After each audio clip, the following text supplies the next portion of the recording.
ala asrofil anbiya'i wal mursalin wa ala alihi wa sahbihi ajma'in amma ba'du. Segala puji bagi Allah Subhanahu wa taala yang telah memberikan kita nikmat iman, Islam dan kesehatan. Semoga selalu tercurahkan sholawat kepada Nabi Muhammad SAW, suri teladan bagi umat manusia. Di sini saya akan menyampaikan materi yang berjudul sholatnya baik maka perilakunya pun baik.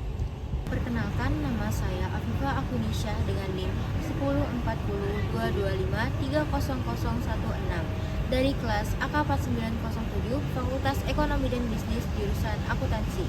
Sholat adalah tiang agama. Rasulullah Shallallahu Alaihi Wasallam bersabda, sholat adalah tiang agama. Barang siapa yang mendirikannya, maka ia menegakkan agama. Barang siapa yang meninggalkannya, maka ia merobohkan agama.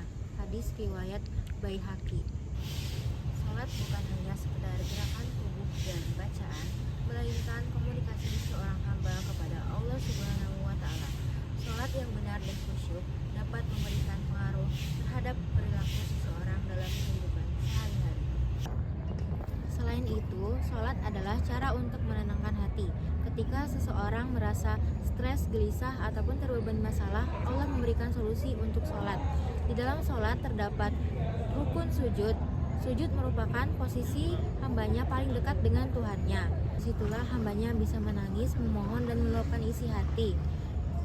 Allah tidak pernah menolak hambanya yang datang dengan sungguh-sungguh. Allah Subhanahu wa taala berfirman dalam surat Al-Ankabut ayat 45, A'udzubillahi minasyaitonirrajim. Bismillahirrahmanirrahim. Innas sholata tanha 'anil fahsya'i wal munkar. Sesungguhnya salat mencegah dari perbuatan-perbuatan keji dan munkar. Ayat ini menunjukkan bahwa salat sesungguhnya mampu menjadi pelindung diri dari perbuatan buruk. Kalau seseorang salatnya benar, dilakukan dengan hati yang ikhlas dan penuh penghayatan, maka otomatis ia akan menjadi lebih baik. Ia akan menjadi lebih sabar, jujur, dan ia akan menjadi jauh dari maksiat. Namun di kehidupan sehari-hari masih banyak orang yang sholat namun perilakunya belum berubah. Itu berarti mungkin ia melakukan sholat belum benar-benar khusyuk.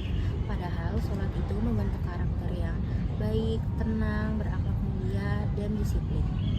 Contoh sederhananya yaitu yang pertama, orang yang selalu tepat waktu dalam ibadah maka ia akan disiplin. Orang yang menjaga wudhu maka dia akan terjaga dari kebersihan. Dan yang terakhir, orang yang selalu khusyuk dalam sholatnya maka ia akan fokus dan tenang saat menghadapi masalah. Selain itu, sholat juga mengajarkan tentang kebersamaan dan kesetaraan. Saat berdiri dalam syaf, semuanya sama di hadapan Allah. Tidak ada yang dibedakan antara miskin, kaya, pejabat, ataupun rakyat biasa. Semua tunduk dan bersujud kepada Allah dengan tujuan yang sama, yaitu mencari ridho Allah Subhanahu wa taala. Inilah pelajaran besar tentang rendah hati dan kebersamaan yang lahir dari ibadah sholat. Dari sini kita dapat melihat kualitas sholat sangat berpengaruh pada kualitas diri seseorang. Bukan tentang berapa kali kita melakukan sholat, tetapi seberapa baik kita melakukan sholat. Rasulullah Shallallahu Alaihi Wasallam bersabda, barang siapa yang sholatnya tidak dapat mencegah dari perbuatan keji dan munkar, maka sholatnya itu tidak lain hanya menambah kejauhan dari Allah. Hadis riwayat Tabrani. Yang artinya, jika setelah sholat kita masih sering melakukan bohong, curang, dan menyakiti hati orang lain, maka perlu ada yang kita perbaiki dalam sholat kita. Bukan hanya kewajiban ritual, namun juga latihan spiritual. 5 waktu sholat dalam sehari semalam merupakan waktu-waktu istimewa untuk menata hati, membersihkan jiwa, dan memperbaiki niat agar tetap di jalan yang benar. Ketika kita menjaga sholat, kita juga menjaga diri kita dari kehancuran moral dan dosa. Mulai sekarang, mari kita perbaiki sholat kita, mulai dari niat, waktu, kekhusyukan, dan pemahaman maknanya. Kalau sholatnya baik, maka perilaku pun juga baik. Dari pembahasan tadi, kita dapat menyimpulkan bahwa sholat yang baik maka akan membentuk diri dan perilaku yang baik. Jika kita sholat dengan hati yang ikhlas dan khusyuk, maka kehidupan kita akan lebih terarah, tenang, dan dijauhkan dari hal-hal yang buruk. Maka perbaiki sholat kita, dan insya Allah akhlak pun ikut membaik. Semoga Allah menjadikan kita hamba yang istiqomah dan berakhlak mulia dalam kehidupan sehari-hari.